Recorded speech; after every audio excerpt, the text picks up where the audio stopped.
Hi everyone and welcome to the channel. My name is Bork. In today's video, we'll be covering some information on Luna Tower, which I know is over, and we'll also cover some guides that folks were using. But let's go ahead and jump into this. And I know I'm in dungeon, we'll talk about it later. But if you go here in my spreadsheets, you can see Zanark posted some information. I just added this in case you were wondering when did this get added. And then also Choco's Luna Tower guide. All right. So these were the two de facto sort of standards. I heard Choco's guide thrown out multiple times. We're going to go over this one first really quick, and it's going to talk about the basic strategies such as timing your UBs in order to defense shred and taunting key opponents in order for everyone to survive, using your TPs in order to maximize everything, and a little bit about information on the quality of life that Global got, such as the fact that we had higher ranks, we had higher levels, we even had the features where 0 stamina costs and free retreats, which was really nice. And I really appreciate the fact that our Luna Tower was essentially a very casual dungeon, because before it would cost stamina, you couldn't retreat, there was no take backs, and it really was like clan battle, but we got the quality of life to make it much easier. But let's go ahead and jump through the teams really quick. As you can see, most of the teams are defense shred, really strong cleave. Now the parts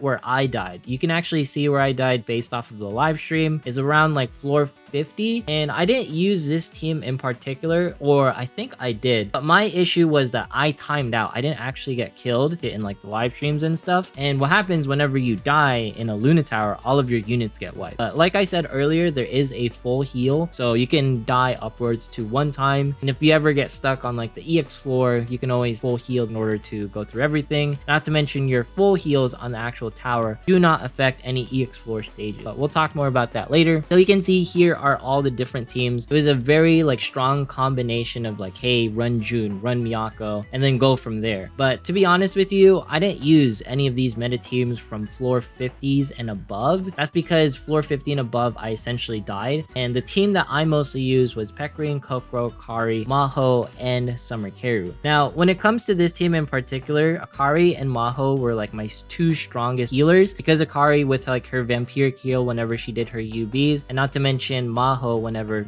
she casted a full heal to someone else. But this was definitely a fun situation on YouTube with everyone, so thank you to everyone who participated in this. We were working as a team in order to tackle all the different floors. But yeah, when it comes to Luna Tower, you don't have to really be worried about running these specific teams. I didn't essentially have to run June or run Makoto in order to complete everything. I know that probably the higher stages floor 70, it might be a little bit difficult, but just note that essentially each day you can chip away at the boss and the boss keeps its health. Let's jump into Zanark's guide because it talks about that information a little bit better. In Luna Tower, it's essentially a really long dungeon. In case you weren't able to complete this Luna Tower specifically, you're gonna be at the same floor with the same amount of HP damage dealt to a boss from the previous Luna Tower. So in case you're oh, I wasn't able to get to floor 60 or whatever, and I only left the boss at half health or what have you, right? It'll be the exact same position, exact same floor. I'm not sure if it'll keep the same amount of HP. Just note that you don't lose any progression with each iteration of Luna Tower. Not to mention you won't miss out on rewards either. This is the way it was handled in JP, so you don't have to worry about essentially losing any progression or losing any items as we go through future iterations of Luna Tower. And just note, depending on how they do it, we should be getting 20 floors every single month for EN, or at the base minimum 10 floors. But I'm pretty sure they're going to speed us up until we get to floor 350. Just don't be worried about in case you're falling behind or anything. Luna Tower doesn't do that. It's just an elongated dungeon like we talked about earlier. It's going to be fairly easy for any players to catch up in the future. So one thing that's really nice is that we also get resets, which is probably the best thing in it. If I remember correctly, it's free. Every single day, let's say you get stuck on a specific floor and you're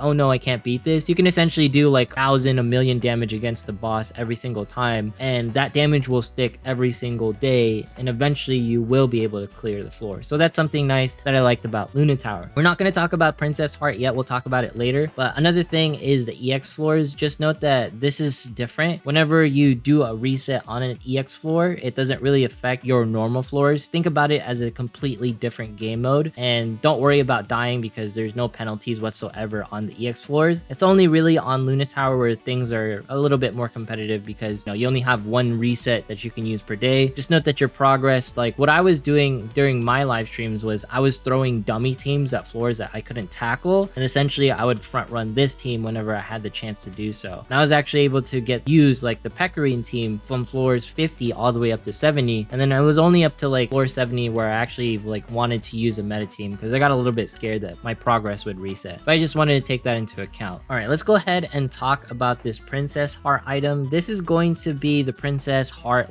or unique equipment guide. Huge thanks to Mighty Zanark, Kira, Hina, Mar, Chocolate, JZZ, and whoever created this. Huge kudos to you. Princess heart, or what we will call the introduction of the Sanctum survey. I'm sure you guys have seen it, so if you actually jump into quest right here, it's going to be this section right here, and that's going to provide us the capability to get unique equipment. Now let's keep this short. Essentially what unique equipment does is if you jump into UE batch 1, it'll provide characters extra stats, but not to mention it'll also give them more skills on their skill 1. In case you're wondering what is a skill 1, if you jump into your characters right here, and then let's go ahead and take a look at June, it'll be like this skill right here. Inspiring unique equipment just provides extra stats and extra abilities to the characters. It's nothing too crazy, but it will allow Ray to be usable in clan battle. And then Priconne will be one of the premier tanks, not as strong as Miyako and June, but she'll definitely be able to help you out quite a bit in Princess Arena and maybe even in normal arena, at least until other characters get buffs. But it's just something to look into. I'll leave links to this in the description, and of course I'll probably most likely just leave links here in the Google spreadsheets. But yeah, this is Luna Tower, all the information. Just don't be afraid of losing progression as we jump to future iterations of Luna Tower, and this will be the slow introduction of unique equipment. In case you're wondering, when does unique equipment actually drop, so characters can actually get these skill upgrades, it's most likely going to be within the next 2 months or so, maybe 3 months at max. So let's go ahead and jump into the arena and just talk about Luna Tower and my experience with it. Now, for those of you who caught the live stream, obviously I had a difficult time because I lost the main team with Miyako, Makoto, and everyone at floor 50, and it was all just due to a timeout issue. I was looking at chat, wasn't paying attention, essentially I lost everyone. But I'm hoping for the folks who actually checked out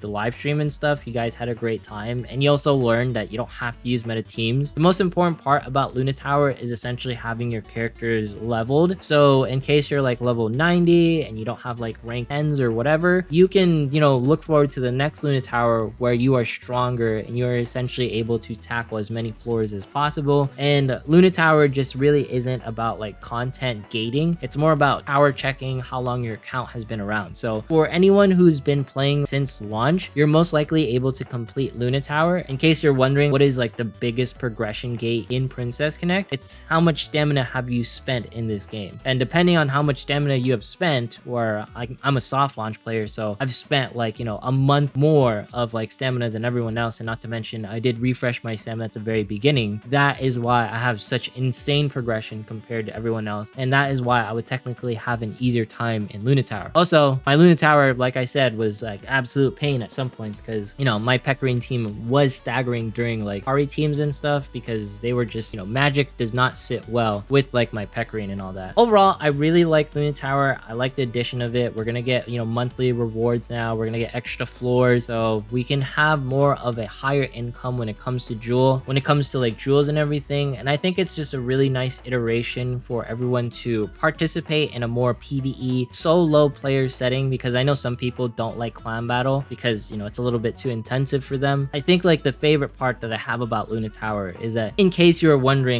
oh, I didn't complete it, what happens to the next iteration, you will have all of your progression mostly still intact, and I think you might even be able to have the same HP on the boss. If not, you should be stronger if you're still playing the game for the next iteration of Luna Tower, which is my favorite part. And Luna Tower will always be here. Favorite moment in Luna Tower was when I died and I was using Priconne as my main tank, and I wasn't using Miyako, and I was using unconventional teams with Maho, with Akari, and Summer Carol and Kokoro, because being able to challenge yourself on Luna Tower is what really gave it more depth. Because if you just use Miyako, June, and Makoto and all the meta teams, you're gonna fly by this thing with ease, and you could essentially use Choco or Zanark's guide in order to have no issues whatsoever. But I think there's definitely a benefit to completing Luna Tower so quickly because you don't have to stress yourself out. But if you have one sort of thing where you want to challenge yourself, you can essentially blacklist meta characters such as Miyako and June as your main tank, and you can use some someone like Pecorine, and that'll really give you a challenge. And of course, don't use any of the refreshes, and that's what really gave me like the max amount of gameplay on Lunatower. For those of you who are like sort of content hungry and you want to provide a challenge, because one of my favorite parts was when we were stuck on a floor in Lunatower, you can see it in like the videos on the live stream, was we actually was using Io out of all the characters. Now she didn't win the stage, but it was really funny because we were struggling so hard, and if we had like a little bit of a stronger Io, I think we would have been able to complete it. And another team member that we were also looking into was Matsuri. If we summoned Matsuri, she could have jumped into the back line and essentially took out the mages that were giving us such a hard time for the current stages, and we would have been able to complete it. Like the teams we were facing were essentially like magic comps where we couldn't get into the back because there was like a magical golem, and I couldn't use Summer Carol to take out the magic golem because obviously the magic golem would tank all of the hits, and the only way to like essentially kill the backline was to have either Io or some sort of like throw another team on top of it so that I can get some extra raw damage into like Lunatower, because in case you can't tackle something, you'll throw like random comps at like the boss until you eventually tackle it. And that's where like Dungeon and Lunatower really have similarities, because in case you were stuck on a particular stage, you could essentially throw like, you know, 5 teams at the boss, and eventually you will be able to chip the boss enough to tackle the next floor. But it was also up to you whether you wanted to take Lunatower to that sort of extreme, because it was definitely a fun aspect. I don't recommend it for anyone's sanity to throw like, I spent like an hour on like one floor just trying to tackle it, but that's how powerful I guess like magical golems are against my team, because I was running like Summer Carol, who was pretty much a carry for my team as well as far as the DPS. That's some information on Lunatower. I know it's not here anymore. Don't worry about your progression. It's not going to be wiped. And essentially, I'm sure like Zanark and Choco will update these guides with more information in the future, and we'll probably do a live stream again, and hopefully the live stream also helped you. I saw a lot of people were able to already complete like Lunatower with ease. Everyone was like, I completed this in one day,